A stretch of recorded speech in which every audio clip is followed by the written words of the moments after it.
Wait a second, this is not just another vocabulary or difference lesson.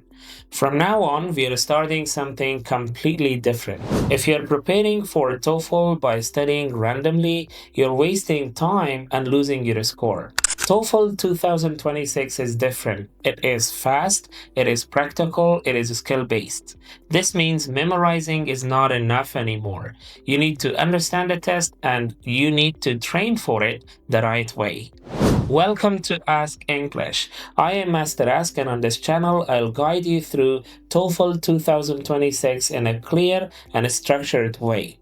We are launching a complete TOEFL 2026 playlist. In this series, we'll cover all 4 sections of the test: reading, listening, speaking, and writing. We'll start from the introduction of TOEFL so you clearly understand the structure of the exam.